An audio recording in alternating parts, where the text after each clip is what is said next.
What's up, fellow gamers? Phreak here. I am a game designer on the Summoner's Rift team. We are responsible for a large portion of the patch notes you see every couple of weeks, and patch 13.16 was previewed earlier in the week. I think the actual changes went out on Twitter early on, or I guess it's called X now. Oh man. Anyway, whatever. I still have a Twitter logo on my water bottle. I don't know, random, whatever. Anyway, point is, I'm here to give some context into why this patch is what it is, some of the choices we made, and I can give some extra context on the changes that I individually implemented. Otherwise, sort of broader strokes here. First thing I want to talk about actually is a little bit of context into the patch itself. So, patch 13.19 is the world's patch. So throughout the year, we always pay attention to pro play somewhat. These are very good players who try to optimize League of Legends. It would be silly to not take at least some cues from how high level players play League of Legends. We don't always balance the game around pro, though we are certainly aware of it.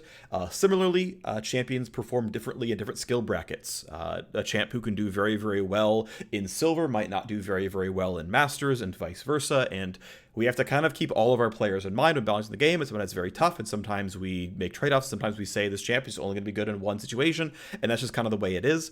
Regardless, we are certainly aware that Worlds is coming up, and it's the most important esports event of the year, and so it has the most consideration for esports like visibility patching, if that makes sense. That wasn't the best phrasing of it, but I hope you know what I mean. Anyway, so it looks like, much like I was in charge of MSI balancing, and outside of, unfortunately, getting to a metagame where people were banning Lucian and then handshaking Jinx of Phelios, I thought that we actually had a pretty overall fun metagame for MSI. Ultimately, I'm going to be in charge of worlds balancing here as well. This is not, I'm going to individually make every single change, but more it's going to come down to somewhat my calls for obviously with input from the team, of course, but like the bulk of the work in research and making recommendations is going to come down to me. And so through that, I've also, here is my current thinking of the plans for gearing up for the worlds patch. Ideally, we are done doing worlds balancing by 13.18, and then we can react in 0.19 anything that didn't hit the mark, and we can get enough like solo queue data that we can see what's going on. We can potentially look at solo queue boot camp stats. We can look at how things are doing in challenge or solo queue, things like this. But also, the reason I want to be done with worlds balancing by 0.18 is to give pros 3 weeks on essentially the worlds patch to scrim to get ready and feel like they have a good handle on it. Now, maybe that's actually the wrong idea. Maybe it's actually correct that they should get the patch really late, and that gives them more time to be like, oh, shoot, these new things showed up. It's not ready yet, but it'll be ready after group stage or something. Maybe that's going to be a better approach, and maybe actually it's not going to be the plan at all. It's my current thinking, but there's plenty of time for us to be like, actually, no, there's more stuff we could get in 0.19. We're going to do stuff there anyway. Or it could be that we realize, even if we do it this way, that like, actually, it's wrong. Pros solve the meta too quickly. And I don't know, right? But that is my current line of thinking. Of course, again, it still comes down to what the team believes overall. And this is just sort of me saying, hey, here's what I believe. Anyway, knowing that it is we are building up to the World Championship, and also knowing that essentially 0 leagues that are like of extreme importance that we like really take our cues from are playing on this patch. I believe LEC is the only league playing on 0.15. LCS is on 0.14. I believe LCK is on 0.14. Yeah, it's just like we don't have very up-to-date stuff. And so every change we've made over the last couple of patches, it's like, well, we'll see how LEC plays on 0.15 when they play their championship. But otherwise, like, it's what we got. We normally have 0.15 and 0.16 played on most leagues. In this case, we got 0.14 and 0.15 played for most leagues. And the Worlds is on 0.19, whereas in other years have been on 0.18. So there is an extremely large lag between the last time we see playoff level League of Legends and Worlds. And so we are flying blinder than usual in terms of pro balance because, well, there are changes going into point 15 that most leagues aren't playing on, only LEC. There are changes going into point 16 that are not super pro reactive, but there's a little bit going on there. And it could be that there's this big metagame shape up where Jace is no longer a good mid laner, and we will have no way of knowing this because no top tier leagues are playing on the patch. So it makes it kind of tough. Regardless, it's circle back to the point that we're making a lot of changes in this patch that we think are going to have very little impact on pro play, and we're trying to balance the game around the other 99% of players who have a bunch of weak champions that we had nerfed out of pro play. And so, it's trying to make good on that somewhat. Anyway, I think that's enough preamble. Hopefully this made a little bit of sense. Let's talk about the patch that's actually happening here. So up first is a suite of Enchanter buffs. So I did a lot of the individual pushing on what I think our tactics should be in sort of like, hey, I think if we made changes sort of on this line, I think it will achieve the goals we want, which is essentially it's this. So enchanters are generally good for League of Legends. Just full stop. Enchanters should be good, right? We don't dislike enchanters. We don't hate enchanters. Enchanters are good. Enchanters are good. Okay, great. However, enchanters, on average, tend to create fairly boring game states in pro play. It tends to make the game more and more about buffing the AD carry, because think about most enchanters are AD carry centric. What does Lulu give? Attack speed. What does Janna give? Attack damage. What does Nami do? Okay, Nami at least doesn't really care about who she's on, except that as long as you can apply her E reliably. Well, of course, Lucian's good at that, but like, okay, Nami is not that one too much. What does Yuumi give? Oh, well, she has a best friend bonus where she gives her ally like on-hit healing and such. Oh, okay. Well, she's really AD carry centric. And most enchanters tend to be this, and there's some again who aren't. Nami is a little bit flatter. Karma is a little flatter. She just gives her team move speed overall. And to be clear, I think playing ranged lane bullies is an interesting situation. And again, I don't dislike enchanters, and none of us do here at Riot. But it's, hey, if the primary team comp is Lulu Aphelios or Lulu Zeri, this creates very boring games of League of Legends. These lanes are low lethality because there's no lockdown, so there aren't any kills in bottom lane, which means both AD carries are getting maximum XP per minute, they're getting maximum gold per minute, and when we get into team fights, they get a multiplicative damage buff because Yuumi or Lulu or whomever has an Ardent Sensor and has an individual buff that they apply to the AD carry, and the game is clearly about them at this point. And in pro play, where pros hyper-optimize resource allocation, this gets even further exacerbated. If you look at solo queue data, it's relatively equal across top lane, jungle, mid lane, and bot lane. Bot lane, aka like people call it AD carry. In gold per minute. This is actually relatively flat. There's a little bit of movement. Obviously, it depends on the champion. Malphite's going to earn less gold than maybe like a Fiora or a Darius. Sure, of course. But generally speaking, the gold sort of allocated to players is actually relatively equal. People are willing to take waves no matter what role you play. You look at pro play, and it's not close at all. AD carries, on average, get like 10% more than mid laners, who get about 10% more than top laners. That, again, changes depending if you're playing Jax versus like Sion or something, but that trend still holds, and that tends to be really boring. I don't like when pro play is all about AD carries. I want pro play to be about any given role can carry. One other interesting thing about pro play is that they tend to play really low economy jungle. They tend to really not allow their junglers to get as much gold, whereas if you look at solo queue, junglers again get about as much gold as solo laners and AD carries do, and their amount of XP per minute is usually between the AD carry and the solo laner. When you look at pro play, AD carries have the highest XP in the game because they are given 1v0 mid lane farm, and the support runs away to go do other stuff and actually ensures that the AD carry is getting like solo XP.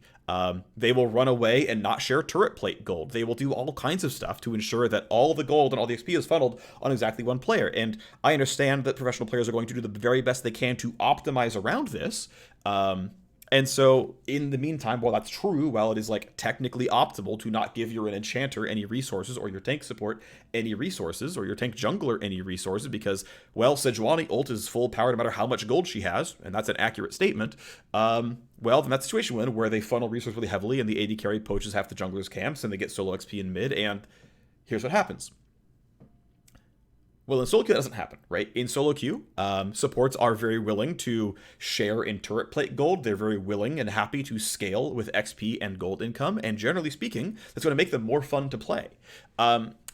So the other thing I want to bring up is, so I guess I will then go into the point I'm making here, which is if we buff enchanters that are in ways of how they scale with gold and how they scale with champion level.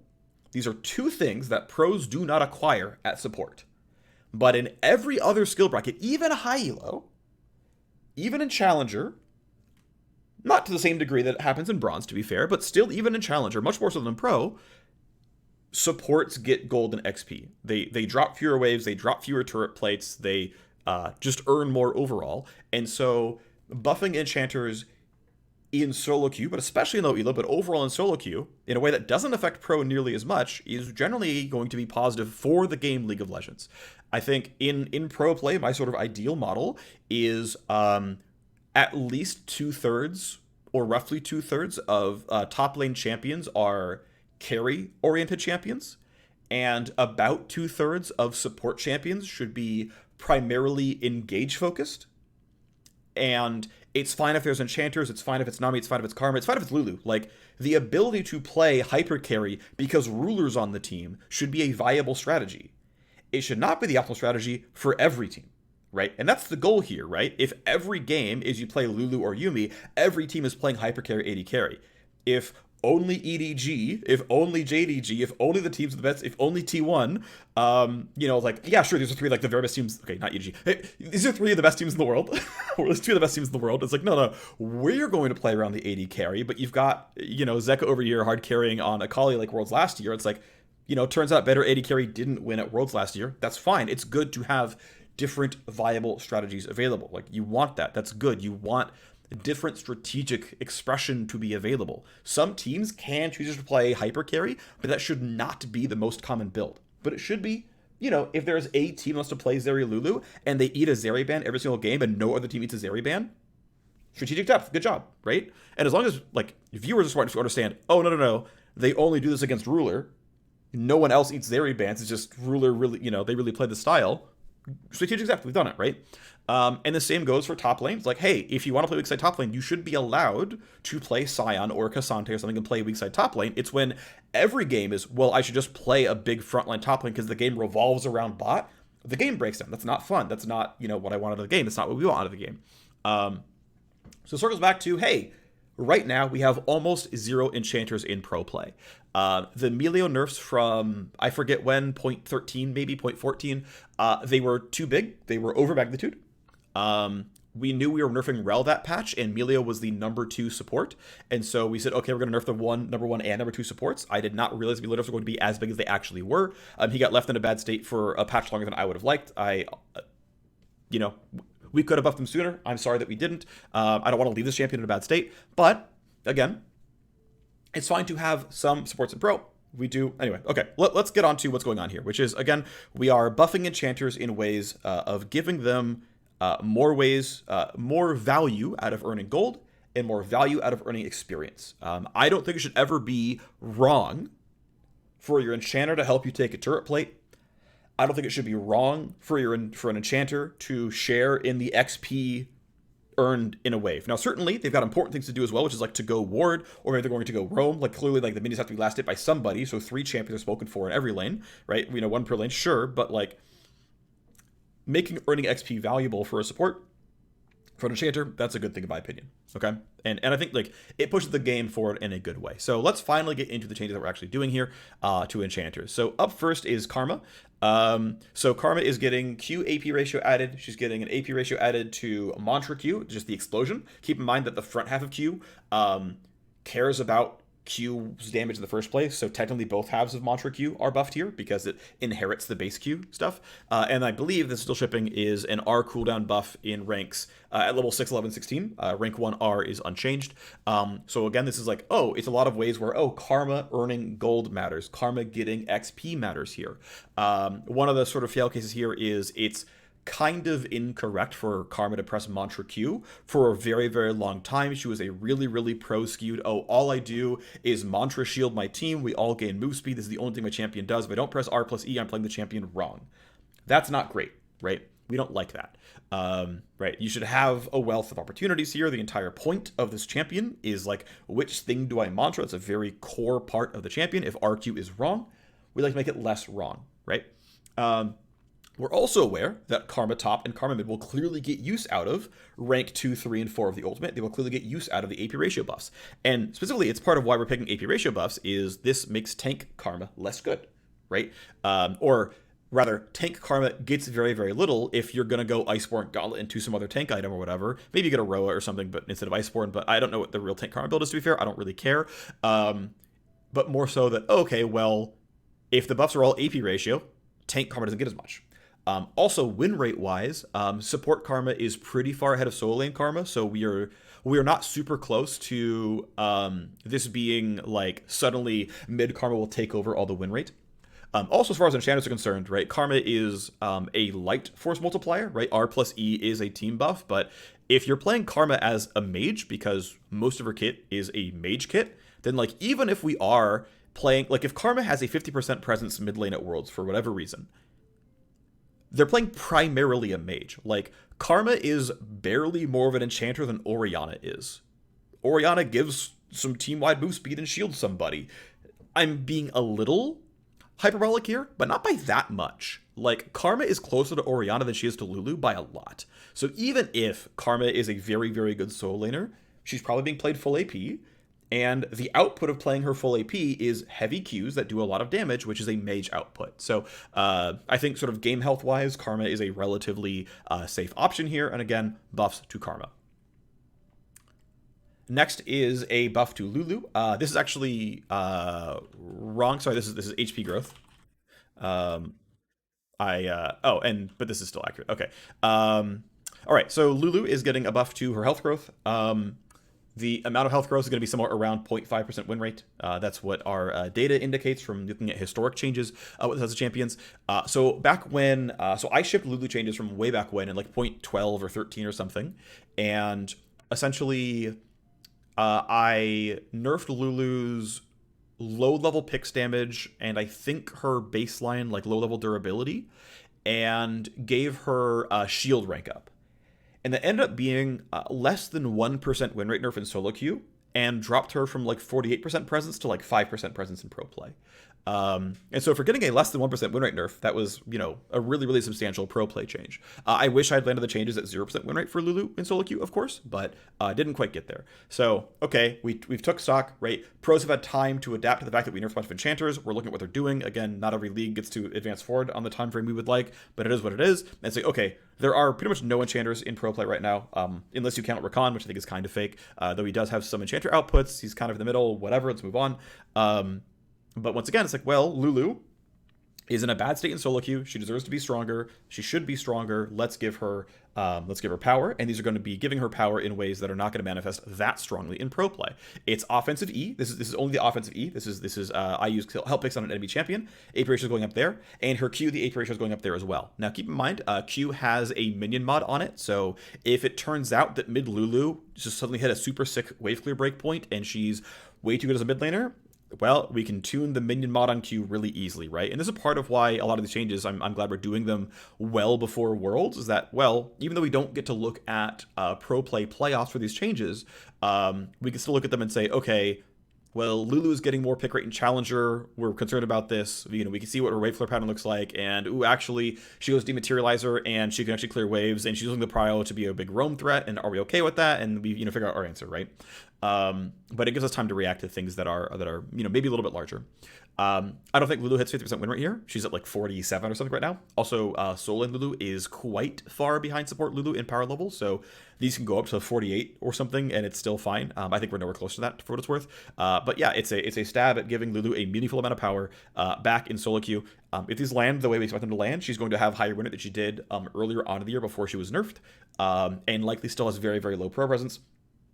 And again, I think it's really reasonable for essentially Lulu to say, okay, well, I've got a bunch of ability power. I'm going to use the ability power to do more damage. Then we'll go into Milio, and then we'll talk about one more kind of systemic thing with enchanters. So Milio is getting really, really big changes. So Milio is getting a 30% AP ratio buff to his Q. Keep in mind, I'll talk about it in a second. And then minus 10 damage on rank 1 of Q, but plus 70 damage on rank 5 of Q. So a substantial damage increase per rank up, right? 20 higher than it currently is on live, if my math checks out. So of course, keep in mind that if you have 33 ability power, this is 10 damage. So guess what? That's basically just stat shards and Frost Fang, roughly, but not before then. So technically, level like 3 Milio is a weaker champion. But like clearly, you know, even just finishing Shard of True Ice and starting your mythic, you're going to have more damage on Q. Okay. Beyond that, of course, E up to plus 20 damage. E is by far his most common max first. You're going to probably keep doing it most likely. That's clearly just more powerful here. This is just straight up power to Milio. No problem. Although again, not going to really be affected at level 1 or 2 or 3 in lane. Level 4, you're going to get plus 5 to the shield. Not a huge deal, but it's certainly going to be there. And then 5% on the AP ratio of the E as well. This is the shield ratio. It's reasonable. It's a small hit, but again, it lets him get some ability power. What's going to happen is most likely we go into Q max second, maybe Q max first Milio. I think it's unlikely. I think with this buff here, it's very likely E max first still correct, but it's very likely we get Q max second instead of W max second. Or you might do some admittedly thing that current players often do, which is 3 points Q and then max the shield, because you max Q for like lane bully potential for pressure, and then you want to make sure you have your max rank of your shield by like level 9 or 10. And so you can do 2 points Q or 3 points Q. If you do 2 points, you can get it maxed by 9. If you do 3 points, you can get it maxed by 10. But that's kind of like the thought process you go into, right? It's like you can put Q on 4, then E on 5, or Q on 4 and 5. Anyway, and so the whole point here is to say, look, basically, and there's even an item for it, right? And the item is called Echoes of Helya. And it's like, okay, look, if your combat pattern is actually going to be fairly aggressive and you're going to attack and cast spells on enemy champions, you're going to build charges. Also, it's going to convert all of these support items you buy, all these things with mana regen on it. It's going to, you're going to keep the mana regen, but it's going to turn that mana regen also into a bunch of flat ability power. And so the whole play style of like, yes, I'm going to play an Echoes of Helya support. I might buy a Dark Seal. I'm going to play aggressively, right? This reinforces the combat pattern. It's like, I don't think it's an accident that Echoes of Helya's primary output is ability power, and it's turned on by hitting people, right? We have a stat called Heal and Shield Power that only affects healing and shielding allies. We have a different stat called Ability Power that kind of affects everything else. And I don't mind that there's some overlap. I think it's okay. But I think, in my mind, it should be really, really obvious that Redemption is going to give you more shields than Luden's Tempest. I know one's a mythic and one's not, so the numbers probably don't line up like exactly right, but it's like, in general, I would like if there's a really obvious dichotomy there. And so it means that, hey, you are, and so there's a couple thoughts here, right? Which is like, if that's your play style, then you should be rewarded for it by opting into it, by maxing those abilities, by using that ability power ratio, and having that go through as like, yes, I do shield teammates, I do heal my teammates, I do give them bonus range. I also have maxed Super Mega Fire Kick, and this thing has 130% ability power or 120% ability power ratio on it, because that's what I chose my playstyle to be, was to play Echoes of Helya, to go Q max, and to have a meaningful amount of output here. Now again, he only has one offensive spell here. He's only getting so much damage out of a death cap. Like, compare what Syndra gets out of a death cap, which is Q, W, E, and R damage. All have ratios on them. Milio has just Q for offense. So he's never going to do that much damage. But to say, yes, my Q is allowed to be impactful, I think is totally reasonable, right? And that's kind of the whole thought process, I think, for some of this is just because I was pretty involved in the Milio changes, and I was pretty involved in the Lulu Karma changes, even though I didn't ship them myself. I was pretty involved in some of the sort of direction setting here, and it's like, yeah, solo queue enchanters should be allowed to feel good about earning gold, to say, oh, I got a head, I got a double kill. I can take matters in my hands a little bit more than before. I mean, this is the stuff I did with support tanks earlier on in the year, where it's like, yep, we're going to buff Thresh's ratios, we're going to buff Mel's ratios, we're going to buff Alistair's ratios. And it's not that these champions have become mages, right? In none of these cases have these champions suddenly become mid laners, become top laners, taking over the game, running death cap. It's like, oh, I'm doing a bit better when I'm having a good game. I think every role should be allowed to have this, right? The fact that it's like, oh, you're trolling, my support last hit this champion, I can't believe you did this. I would like to alleviate that to some degree. And I don't believe it's correct for an enchanter's entire output, like, oh, I got a bunch of gold, what do I get? Oh, someone else is better. And that is part of why you play enchanters, right? Like, in no means are we trying to like, haha, every champ is now Zyra. That's not the case here. But it's to say, look, this is now more tangential, but I still want to kind of go off on the tangent, which is like, one of the most played supports in the game is Lux. Okay, she has, I guess, crowd control, but like Q is a damage spell, E is a damage spell, R is a damage spell, W is a good shield. But like support players want to play Lux, and she, what does she do? Mostly damage. We try to make Seraphine as an enchanter mid laner, who was supposed to have all the kit outputs that like a mid laner needed to have wave clear and be able to duel and whatnot, but she wanted to go into team fights. And overwhelmingly, players are like, no, I want to play Seraphine in support, and that's fine. We'll support that. Also, players want to play. Seraphine's Q is a damage spell. Her W is a shield. Her E is a damage spell. Her R is a damage spell. Right? Most enchanters have 3 damage spells and 1 defensive spell. And they're totally enchanters, right? Like, they totally fit the bill. They're totally team synergistic. They want to team fight. They want to play around their teammates. They want to buff people up. But most of their kit output is actually offensive. It's actually damage. It's actually crowd control. And okay, crowd control you don't scale with AP, but certainly damage you certainly do. And it's like, so, we're not even really breaking expectation of, like, what an enchanter does by being like, yes, Milio, your exactly 1 damage skill has still less total AP ratio than like any other enchanter's entire kit, right? So like, I just sort of want to like sort of have that sort of idea and direction be clear that, we're not really breaking huge expectations here. But anyway, those are the changes to enchanters. I felt like bucketing them together because I think it made sense. And again, I think these changes are going to be quite solo queue and especially low elo solo queue skewed. So then we have a systems update to lethality items. This was brought in over realizing that, wow, Duskblade is really, really overpurchased. It is of primary use on a lot of fighters. That feels pretty bad.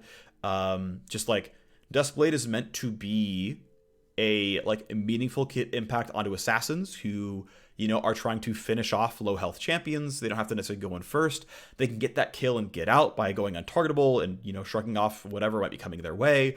And congratulations, like you were able to wade into the fight as Talon, get your kill, and because of Duskblade, get out. Instead, Samira resets off you and goes untargetable, and by the way, reset her E, so she killed the next one, and you literally couldn't stop her from casting E the second time. You just lose. And it's like, well, that feels bad. And so there's a couple things here. So we'll start with Duskblade, but then also, like, by the way, while we're here, it's not like assassins are OP. It's Duskblade is getting poached because Duskblade is overpowered. But even with Duskblade being this powerful, assassins aren't overpowered, which means it's a Duskblade issue.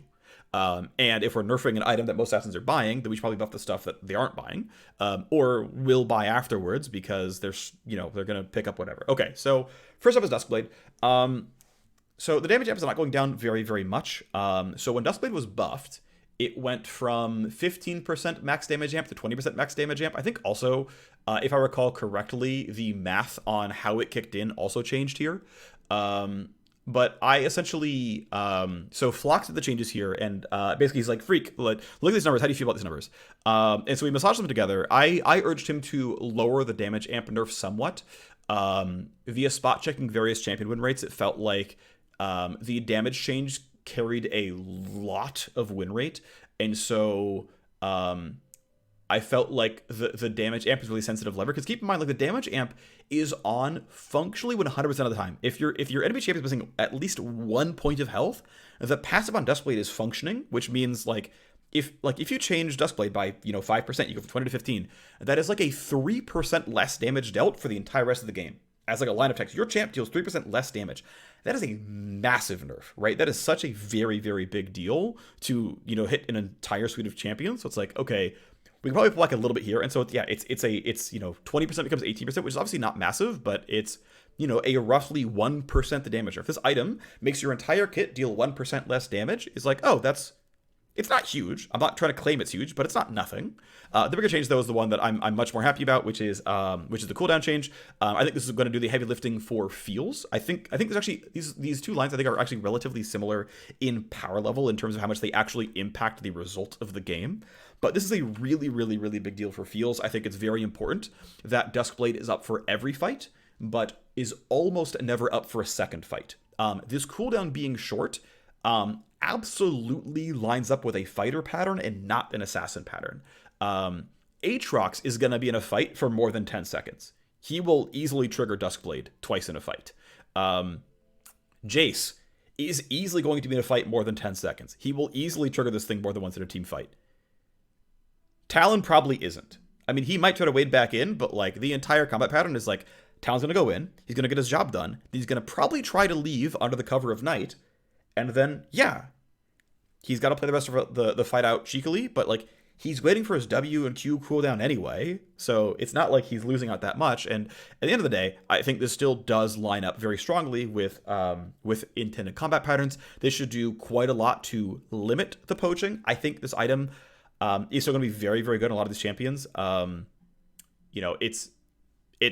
At the end of the day, this is a very, very strong generic damage amp, right? It's a very, very strong generic damage amp that scales with Cyrilda's, and it scales with buying other sources of lethality. Now, it does not scale, it scales with everything, right? This is multiplicative damage amp straight up. The stats line on it, well, lethality, at least that line scales with Cyrilda's, and it scales with other lethality items. So in the case of someone who's going to go Prowler's Claw or Umbral Glaive or Axiomark or Edge of Night, okay, well, Duskblade and Edge of Night are multiplicative with one another, and that's a good thing about the lethality system is those stats are multiplicative. But you look at Jace, and it's like, yeah, I buy Cyrilda's. Cyrilda's is also what, like, a lot of Jace's purchases are exactly as synergistic as lethality items are, and it's only the ones who go Black Cleaver where that has anti-synergy with actually not even that. Black Cleaver is also very good because the percent pen comes first and then lethality them afterwards, and it's like, well, okay, basically all the possible sources of armor pen are fully multiplicatively synergistic with lethality, and it's like, well, it's no surprise that a bunch of Cleaver users and Cyrilda's users are good at Duskblade, because of course. So that's tough. I don't know how you could fix that shape-wise to make it like really, not correct on fighters, except to make these champions really, really, really need to build health in every slot. And there's ways to kind of force that, but yeah, it's a delicate balance. Anyway, let's move forward. Prowler's Claw cooldown, I believe, is going to cut in half. This certainly opens up some pretty aggressive users. In general, I believe that so there's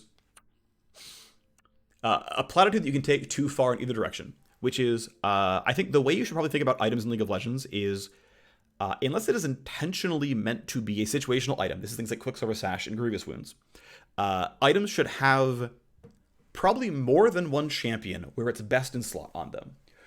Where you design it and you're like, yeah, I kind of have this champion in mind. This is things like how Essence Reaver is a very, very good Lucian item. He actually has fairly decent mana constraints. He doesn't want to go mana mune. There aren't really any other mana items. He has really good stream synergy. He has low cooldowns.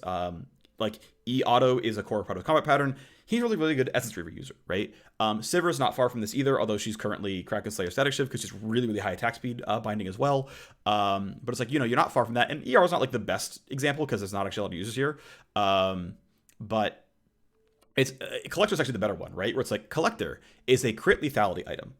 This item should be tuned to the point that Graves and probably Rengar and Samira really, really want this item. And they do. And we can, tune the item around the fact that, okay, well, it's best not on them. Who else wants to buy it? I think it's okay if an item has just 3 like optimal users. That's fine. It like fits the niche. It fits the niche of a sort of burst caster who has crit autos. Like, cool, great. It's an MF item as well, right? Like, this fits all these champions. There's actually a really rather common Kai'Sa build in China that's Collector Rush. It's like 18% pick rate is Collector Kai'Sa, where they go for fast Q evolve and they use the early lethality burst to go and be like a Q burst mage. Cool, sweet. That's a really unique build. Isn't that cool that items let you do this? And you can play Q lethality Kai'Sa, and that's a different playstyle from Shiv Nasher's hybrid Kai'Sa, and it's a different playstyle from Kraken Quickblade's like default AD carry Kai'Sa, which has like 100% E uptime. Like, cool, isn't this sweet that we have different builds? That's fun. Players can choose what they like to play the most. That's great. But anyway, and I'm like, Prowler's Claw, it's like, yeah, should have some best in slot users. Like, Prowler's Claw should probably make sense on Kha'Zix, who enters stealth multiple times a fight, who leads multiple times a fight, who like clearly has ways of repeatedly triggering this. Kiana is going to dash multiple times a fight, has ways of repeatedly triggering this. Riven potentially might find her into a sort of pretty squishy lethality heavy build and has clearly very good ways of repeatedly triggering this. Great, like this item should be good on them and correct. Otherwise, why does this item exist? If the best users aren't good on it, who's going to buy it? And so, I don't think there is a problem. I think it's actually an intended consequence of tuning items correctly that items get best in slot on some champions. Ezreal and his Mana Mune, for example, right? Almost always really hard bound to him. That's fine. Unless you're doing like the ER Quickblades build, but everyone should go Triforce right now. So that all makes sense to me, right? So Lord the Cooldown says, no, really, Like, look, if you're a low cooldown multi-dash or multi-stealth, or if you're Kha'Zix, if you're Qiyana, yeah, this is your item. Go buy this item. Cool. And then also a really quite big AD ratio buff, and this item is pretty bad. It's like a clearly much worse Lich Bane on live tuning, so a very large buff to Prowler's Claw that just hasn't hit the mark just yet, and that's fine. Then we have Serpent's Fang getting plus lethality and Umbral Glaive getting plus lethality, just items that we can pretty easily buff that are relatively under purchased, and it's like, yep, you have these options, you go for it. I know the design goal with Umbral Glaive when it was first made way back when was that one of the potential outputs of Assassins, this is actually part of a light desire to get Assassins into pro play because we hadn't seen them in so long, is say, oh, actually, Assassins are really good at playing the vision game, right? If the entire point of Assassin is to go roam and, force your will in other lanes and, be a high-tempo, aggressive class that wants to close the game out, that's kind of how Assassins function. That means that, okay, well, we're going to give them uniquely a really good vision tool. And, of course, the way it's played out right now is it's largely a Pike item. It's largely a Senna item. Sure, that makes sense. They're already playing the vision game, but actually getting a world where it's like, no, Talon and Zed are going to be good at vision clearing. Yes, the whole point is they're going to create pockets of fog of war. I think it's a very reasonable shape to put these champions on and say, yes, you have a good item that you're going to like buying that's going to let you ensure that your gank paths aren't spotted. And if you are spotted, you one-shot the ward and keep going, or turn back. It's your choice, whatever. But I think that's cool stuff.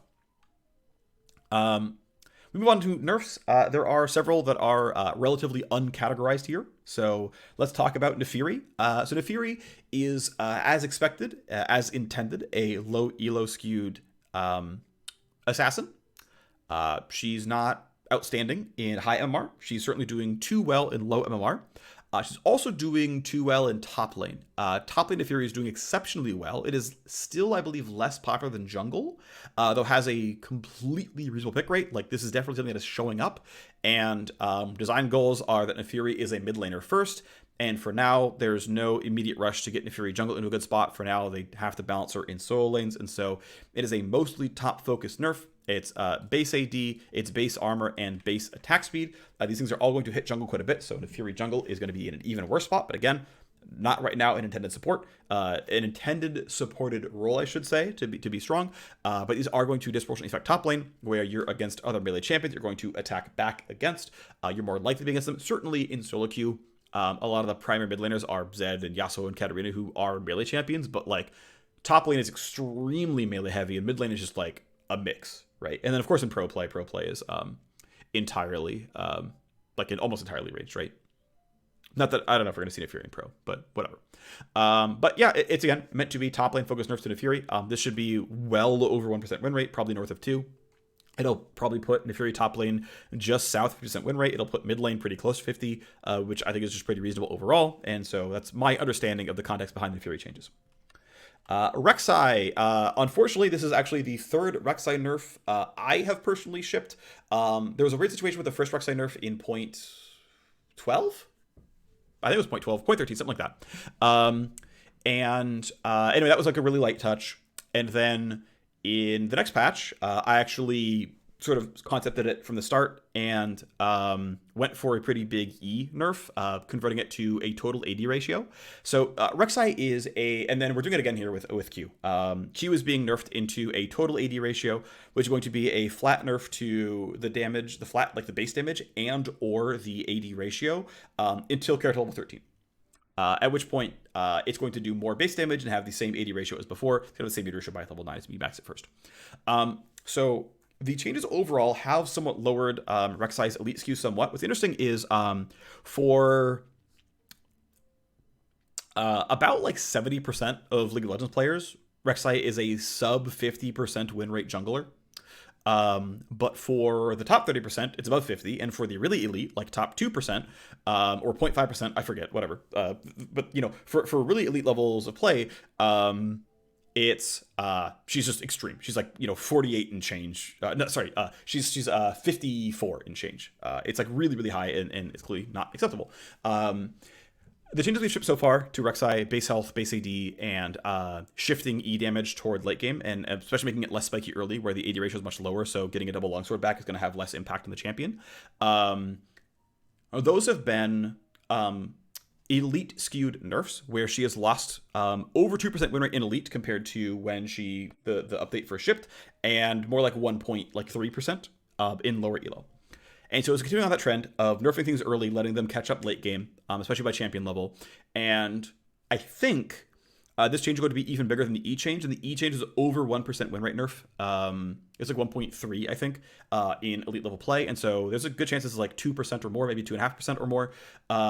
It's a little bit hard to say because this affects our jungle clear a little bit, not by a lot. We actually tested the jungle clear. It's like 2 seconds slower. It's not a very big deal. The like level 1 damage on your Q with stat shards is like 2 less damage per hit. So maybe it takes you 1 more second for your Scorch Claw pup to like damage the raptors 1 more time, and then you're moving on. But it's like in all these cases, it's like, oh, 1 more second my pet kills it, or we didn't need the 1 second, it was gonna be fine no matter what, right? So it slows the clear a little bit, but not a ton. But it does slow the clear some, so that has some level of nerf. The really big hit is first recall, because the total AD ratio, or the AD ratio in general, is being nerfed until rank 5, which means that you're going to get much less damage out of the double longsword recall, out of the iron spike whip, out of whatever. And even once you get to rank 5 on the ability, you get to level 9, you finish maxing Q, assuming that's going to be your build, which not everyone does, but assuming you're going to finish maxing Q, then okay, my AD ratio is back where it was, but into level 13, my base damage is still lower, even at that point in time. So it is an unequivocal nerf in the early game. It's slower jungle clear. It's especially slower second jungle clear. It is less PvP damage. And the thing is, like, Rek'Sai is really good at dodging wards. She's really good at bypassing map awareness because of how aggressively, like, unfair her gank paths are. And unfortunately, Rek'Sai like doesn't really have a super functional late game combat pattern, so she kind of has to win the game early or she falls off. This is why she's actually weak in lower elos. And so giving her like a bit more E damage by champion level, giving her more Q damage by champ level says, okay, well, we didn't really fix your combat pattern, but at least you're going to be more effective as a champion. Later on in the game, at least it's something for you. But I think there is, potential for long-term work on Rek'Sai to give her a functional late game combat pattern and find the right nurse before then to like say, well, we've given you a late game combat pattern, you're actually a functional champion late game, we don't have to give you quite as extreme early game power, something there. But that's like maybe at some point down the line we can find some time to do this. It's not the most urgent thing by any means, but again, Rek'Sai clearly doing too well, and so it's the same kind of change which happened to the E, which is changing it from a base damage and bonus ratio to a total AD ratio, and I found this tech to be very, very effective, and so I'm using it again here. I think this will finally get Rek'Sai to a, she'll almost certainly still be very strong, but she'll be acceptable in really high MMR play.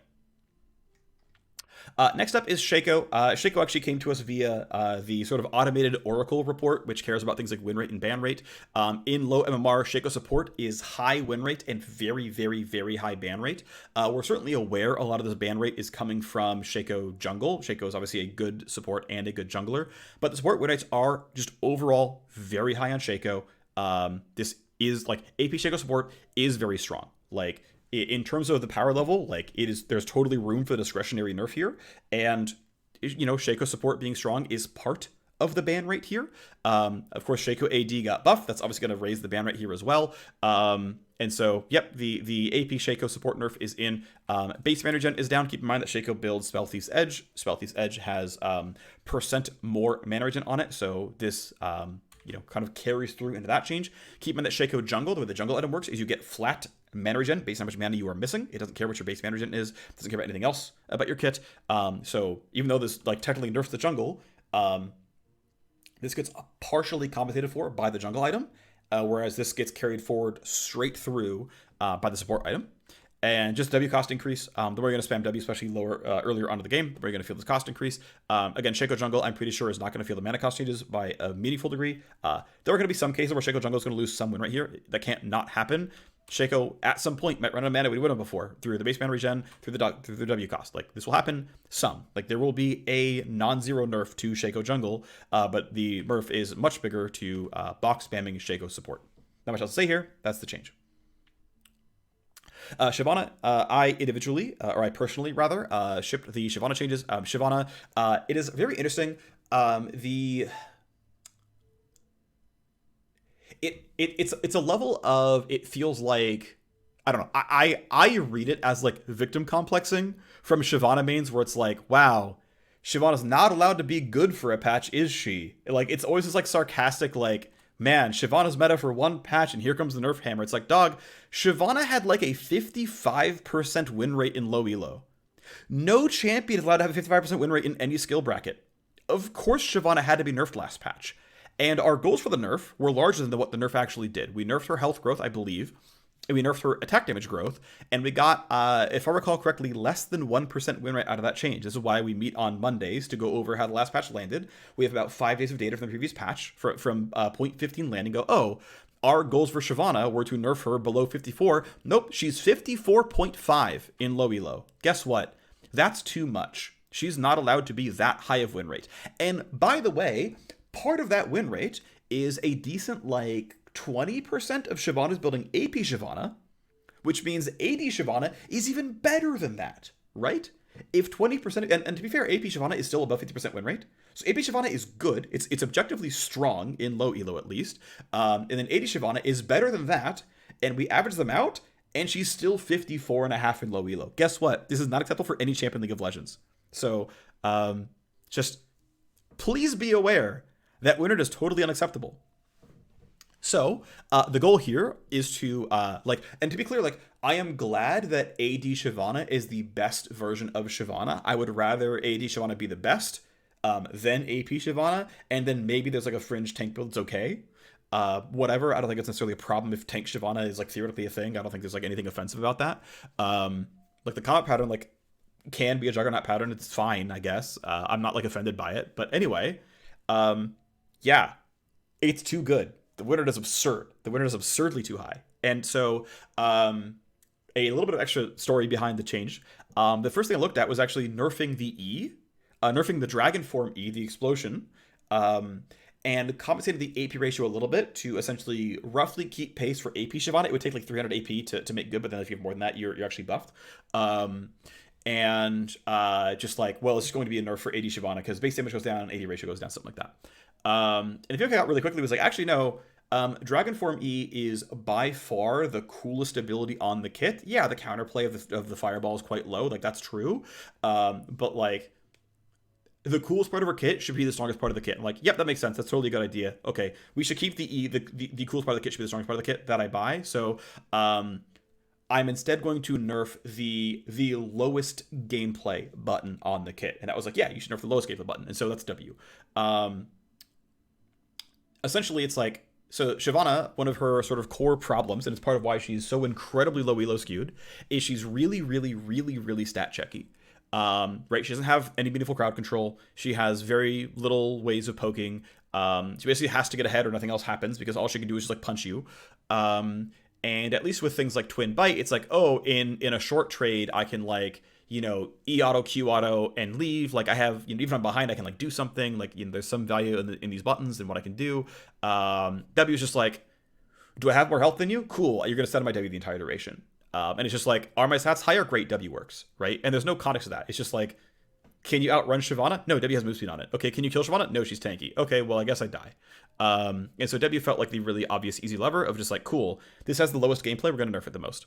And so it's W base value on rank 2 through 5 is getting nerfed.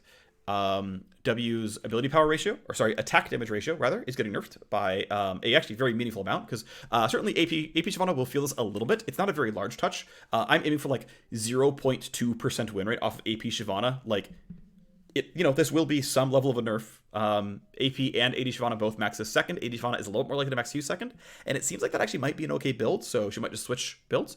We'll see. But like, this is a very, very light touch. And again, this is like, yeah, this is like 0.2% win rate. It's not a very big change. This of course carries through into the on-hit damage as well, but whatever. The bigger change though is this one, which is cutting the AD ratio of this burn by a third. It's going from 30% total, 30% bonus AD every second to 20% bonus AD every second. So it's a pretty big hit actually. And so, you know, the hope is that this, you know, the amount this is nerfed is meaningfully more on AD builds than AP builds. While I'm here, actually, I also further nerfed the conversion, functionally the conversion of W damage into on-hit damage. So the way it was hooked up under the hood was it took 1/4 of the damage per second and said that number is your on-hit damage. And from my experience working with Static Shiv, as much as it's nice to have the cleanliness of like, oh, well, I can clearly compare A to B, I actually have found it really, really nice to unhook these things. Say, yeah, okay, the initial intent is about 1/4 of the damage per second. Okay, that's fine. You know, if I use Twin Bite and have high attack speed, I can like almost double the damage of the W. Okay, sure, whatever. But I have found it very helpful to just unhook this thing and say, oh, actually, you know, we really want to incentivize high attack speed Shyvana. Oh, cool. We can just bump this number to a number we like. And it's like really obvious. We can just be like, oh, instead of like we raise the number from 25% to 35%, people are like, what does that mean? It's like we raise the on hit damage by 5. And it's like, oh, I know what that means. And so I found sort of basing it in a percentage is nice, but then saying no, what we're actually going to do is make it bespoke. So a very light rescripting on how the W is picked up. But essentially, W, again, the burn damage is nerfed by 0 to 10 and a 10% AD ratio. W is more or less nerfed from instead of being 25% of the WDPS, it's now 20% of the WDPS, which is going to be a relatively large hit. So yeah, that's kind of the change there. That's what we got going on. I think it's a reasonable change. I think it's going to look pretty good. So that's what we're doing. Not much else to say. The goal is to nerf essentially an ability that matters with gold income, which is just like turbo farming into late game. That's what Shyvana does, especially in lower elo. And second max, which is going to affect later onto the game, which is, again, a bit lower elo skewed. Shyvana still has really, really, really, really severe MMR skew. The goal here is not to solve that. This is the case of what it is. This is what's happening with Shyvana. Let's move on. Tristana is getting nerfed. I picked up the Tristana nerf here, suggested it. Tristana has been for multiple patches in a row a premier pro play pick. The unfortunate thing is, we don't have a lot of 0.14 data because the LEC isn't on it. So, we are missing one of the better drafting regions for this champion because, if you have things like LeBlanc is still stronger in 0.13, well, that's going to eat mid lane pick rate, right? And there's all kinds of stuff that happens when you're not on current patch. So it makes it tough.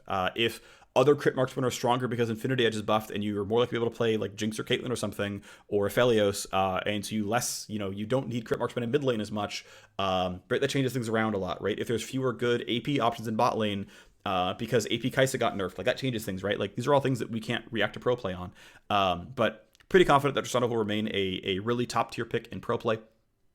Just a couple things going on here. So what's actually happening is base health and base MR are going down. Base armor and armor growth are going up. The goal is for this to roughly tread water in the average bot lane game of League of Legends. What's fun is actually in solo queue, there's plenty of AD mids in solo queue, considering again like Zed and Yasuo are two of the most common mid laners. Whereas in mid in pro, certainly there's like a lot of Jace, but like otherwise it's Ahri and LeBlanc and Zeri and stuff. Azir, sorry. Anyway, by being a magic resist nerf, this has two things. So one, it just is generically mid lane skewed because there's more magic damage in mid lane than bot lane. Okay, great, easy stuff. What it also does though is it says, hey, by the way, if you blind pick Tristana, of course, Tristana can get flexed to bot. So there's still like that, that still exists as a possibility, and you can kind of dodge the bad matchup. But it's like, oh, well, now you're going to be really, really weak into Syndra or really weaker into Azir or something else because you've lost 5% or so of your total durability against these champions. That's a meaningful decrease. That's going to do quite a bit to push you out. So I don't think this deletes Tristana from mid from pro play. I think we are very likely to see Tristana. I just want to go even harder down the line. And we like even further nerf health or MR and buff armor, and we like go even harder. If you like really want to find ways to like nerf really early dueling, because we think that's like the really pro thing about Tristana is her early like level 2 or 3 all-ins, maybe, but this will nudge Tristana in the right direction, and that's kind of the hope here, is that we nudge Tristana off of the top spot in mid lane pro play. I don't know. Right, so now we have buffs. So buffs that aren't part of the Enchanter group, that aren't part of the Lethality Item group. This is just the catch-all for the other stuff that we are doing this patch. So first up, Akali. It's, I think, 5 flat damage on Q and 20 to 0 cost decrease on the Q. Akali buffs. Brand, this is meant to be a little bit mid lane skewed. Brand has typically been able to live at like 52.5% in low elo mid lane. Honestly, I think we have kind of let easy to play generic team fight mages get weak in mid lane. And I mean, I'm glad we did the Xerath changes from a little while back. I'm glad we did the Lissandra changes. I think it's good if there are just a lot of decent team fight, mid gameplay, not high mobility, just like, this is a 2011 champion. I feel like there's something about just like letting those champions be good, letting them be strong, and saying, yeah, like, I don't know. This is partially nostalgia talking, but like, I think it's good to reward champs that are easy to play. So one thing that I want to bring up, this is something that you might have seen this on a Reddit post. This was something that Phreak brought up, which is so apparently according to his data investigations, that the rate of being mained has a very low impact on a champion's actual observed win rate.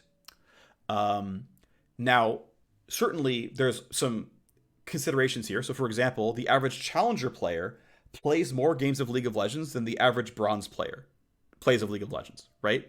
So, the average experience level of a challenger player on any given champion is going to be higher than the average experience level of a bronze player on any given champion, which means on average, champs with very high mastery curves, right? A bronze player on average might be here, and a challenger player on average might be here, which means any high mastery champion will have, right, this win rate delta.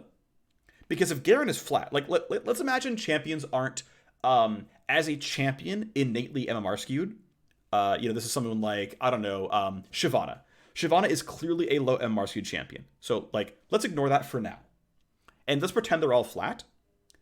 The easier a champion is to play, the higher its win rate would be in low elo, because Brand and Malzahar and Varus are up against Akali and Katarina and Zeri, who are harder to play. And so in Bronze, where everyone's got, let's say on average, 15 or 5 games on their champion, well, the delta is going to be here. And in Challenger, when everyone has 25 games in their champions, it's going to be here, right? The difference between where you're playing and where, a decent skill cap would be.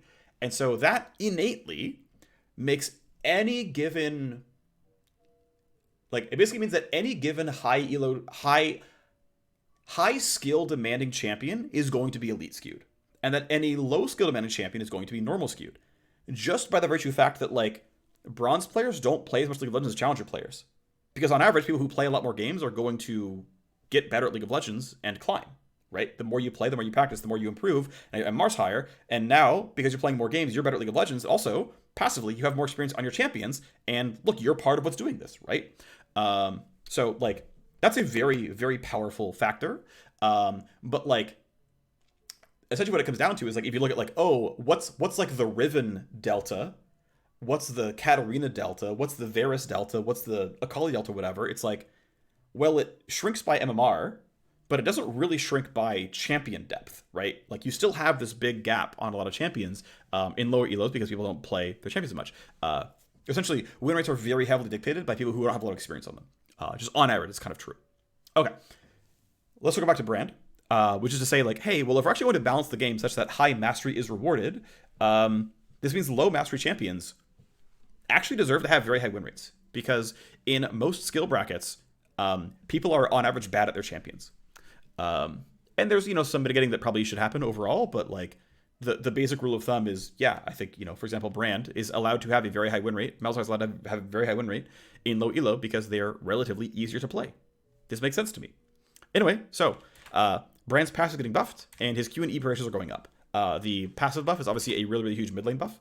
The AP ratios is slightly more of a mid lane buff here as well, of course, but Brand support isn't doing terribly well. Brand mid has like 50.1 in low elo only, and that's like really, really low for a champ that is relatively easy to play. And discretionary buff because he's bad almost everywhere else. And so this could be as much as like 2% win rate in low elo, and so Brand could be 50% win rate low elo mage. I think that's fine. Caitlyn, so technically, the text of her passive will say, the text of her passive technically is how many stacks it takes to give yourself the headshot buff, then your next auto actually applies it. And so, I edited a number that said 6 and made that number say 5, and this is the end result, is that instead of every 7th auto is a headshot, every 6th auto is a headshot. So you get 14% more headshots. The amount of your damage coming from headshot itself scales with both champion level and crit chance and crit damage. So this is, by nature, a late scaling buff, because like the literal, not only the flat power of headshot, but the percentage of your auto damage coming from headshot actually... well, I guess to be fair though, you're also basic crit chance also influences your basic attack damage, so it's actually not quite true. Because you get 62.5% of your functional crit damage multiplies into your headshot damage, so it's kind of a mix. Either way, whatever. Regardless, this is clearly an auto attack DPS buff. In the early game, Caitlyn is more about her spells, and late game is more about her autos. Arguably, this is more of a late game buff as a result. Even if headshot as a percentage of auto attack damage slightly might go down with item purchases, still in a pretty good spot here. This is not a huge gain. It is certainly a gain, right? If headshot roughly doubles your damage per auto, it's 14% more of 14% of your damage, right? I think, right, it's like a 2-3% damage increase, I think, is the actual math here in like total outcome. I believe the math was run and it was like a 2% DPS increase level 1 and like a 5 to 7% DPS increase late game. I think it was the math that I was told. It was something around there. It scaled up. I don't remember. I didn't do like all of the math to look at it. I was like, this is just like pretty easy change people will like receive well and like. I just want to point out one thing, by the way, which is headshot is not smart about knowing how many stacks you have before it shoots from brush. And so headshot autos being 7 meant it was every 4 autos from brush forever. If you sat in brush autoing for 7 years, it would be every 4 autos with headshot. Now it's every 3 autos headshots. So autoing from brush is actually substantially increased here. And you don't have the non-rollover stack. So hooray. At some point in the line, we could rescript this to actually carry the stack over. We don't have to right now. It never has, as far as I know. But regardless, it doesn't happen yet. But at some point, it could be a QL change. Next is Ekko. Ekko is a champion who has not been doing very well. I think he's like 48-49% win rate kind of everywhere. We would like to have these changes ideally be a little bit mid-skewed here. I think it's 5 or I think 10 flat damage on Q1. It's a relatively small, I think it's like a 4 or 8% increase in the slow at rank 1, and then it's the same slow at rank 5, and it's 30 flat on the shield. Goal here is, I think, about 1.5% win rate or something. I think we'll get roughly that number. Totally reasonable. I think Ekko, has room for buffs, and it's pretty safe.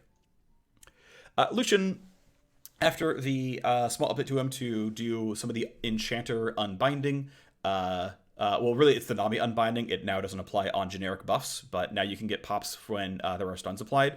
The consideration was, he has more support matches that are playable. It's going to pop really reliably in team fights now, and so the pass is going to get nerfed. And ultimately, Lucian mostly disappeared from pro play. Certainly, he's got room to, he has room to get played more in pro. He's certainly not hitting any boundaries here, and his solo queue run rate kind of sucks. So simple Lucian buffs, and even though Lucian is elite skewed, and the early game is elite skewed as well, because challenger players forfeit more quickly, and also are just better at snowballing games and closing games out from leads. They're going to make fewer mistakes on a macro level.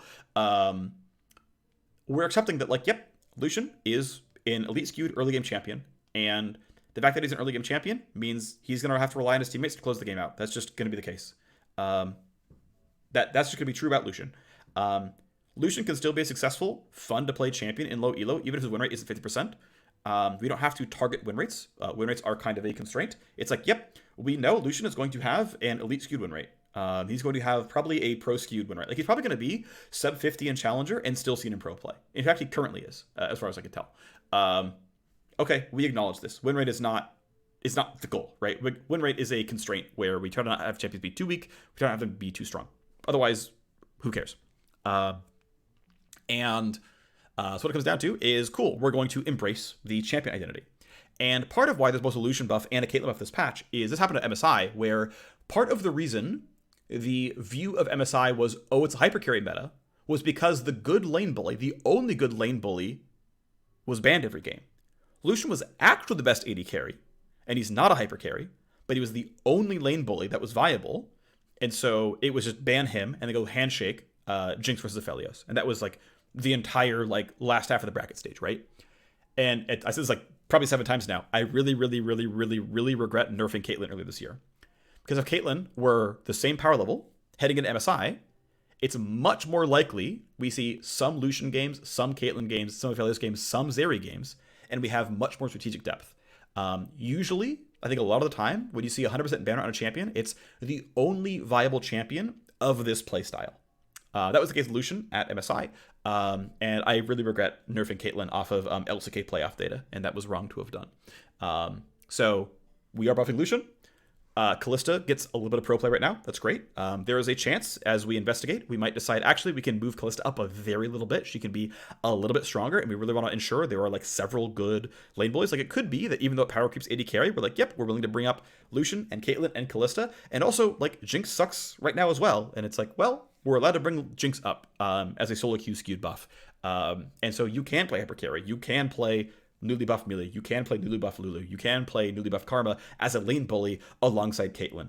You can play, Lucian and Nami, even though that pairing is actually not that strong anymore. But like Nami just got buffed. And actually, Nami's buffs were really elite skewed, actually. She no longer really has severe win rate skew by MMR. And it's like, yes, okay, let's embrace that there are going to be multiple viable styles of play. Great, let's get there, right? While still ensuring we're hitting all of our goals around individual lane agency that you can carry through top, you can carry through mid, you can carry through jungle, you can carry through bot, but you can carry through bot as a lane bully or a hyper carry, not just hyper carry, right? You can carry through top, via several means. Like, that's the goal, right? You can carry through mid as a marksman or a mage or an assassin. Like, let's have that all be possible, right? Let's do that. So that's kind of the point here. And even though we're buffing more AD carries than we're nerfing, everything that I can tell when looking at pro play and looking at the statistical, like, data-driven measurements of role agency and solo queue, our lane agencies are in a good spot right now. Top lane is doing very well. There are experiential wins to be had for top lane for sure, but the power level of that lane, the power level of bot lane, not out of whack. We're actually in a quite, outside of jungle being OP, role power is in a good spot right now in League of Legends from everything that I can see. And so, we do need to nerf jungle, especially, I think, in early gank power.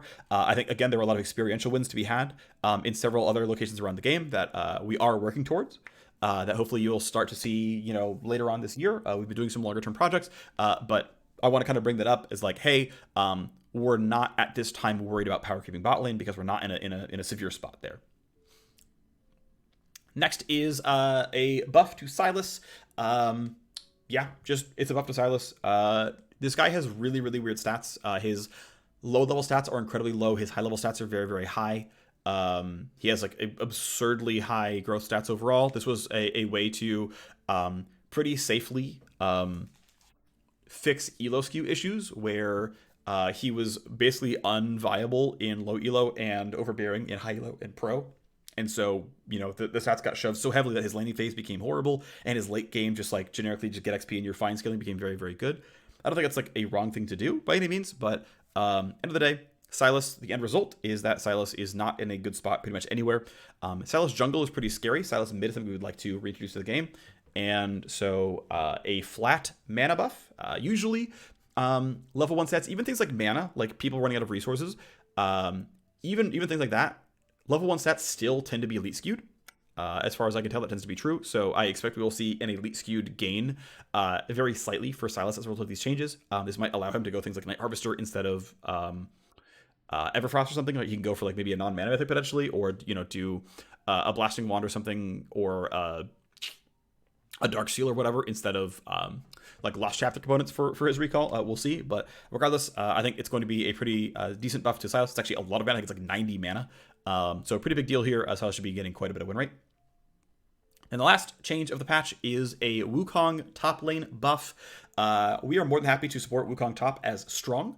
Wukong jungle has certainly fallen off in pro play. It really sucks to have champs in pro play jail. I really feel bad about that one. But I mean, Wukong and Bai had not left pro play for the entire year. Like, we waited a really long time. We didn't nerf them until MSI. We gave them both very small nerfs. And they just remained pretty much top dog champions for Summer Split as well and MSI. And it's like, okay, well, we have to go again. And Vi got hit really, really hard. Wukong finally trickled off after just nerfing his E monster damage, which was kind of a nothing change, but it just finally got people to just like keep moving off and going towards Maokai and Sejuani. And it's like, okay, well, like Wukong's like 48% everywhere roughly, and it's like, okay, we can bring it back to top lane. This guy is really not abusive as a top laner. I think this champion is completely an acceptable champion. We can easily bring him to 50, and it's going to be a healthy environment up there. And so we went for really, really, really top lane skew changes. His mana regen growth, it's actually a pretty small change. It ends up being like 10 mana per minute or something at like level 10 or something. It's pretty small in overall results, but it actually helps his mana regen or roughly match the shape of his mana, his like base mana pool. So fan of that change. But Q cost down a flat amount, W cost down ranks 1 through 4. This slightly lowers the need to finish maxing W, though it is still correct to max W second, and it probably still will be. But also with how much W cost to rank 1, I think it was 80 mana. I think it was 80 to 40, and now it's going 60 to 40. It could be off by 20, but that's roughly the shape of it. It's like, okay, now pressing W in lane is less of a trap. That's probably a pretty big experiential win here. So yeah, should do a lot for making Wukong feel a lot better, which is really good. It should be a lot of top lane buffs, and yeah, it's like turns out there's actually a lot of mana buffs this patch. I think it's interesting, but is what it is. So ultimately, it went longer than I meant to in the patch rundown, but I kind of spent time on stuff. Yeah, not much more to say. Thanks for watching. See you next time. Bye bye.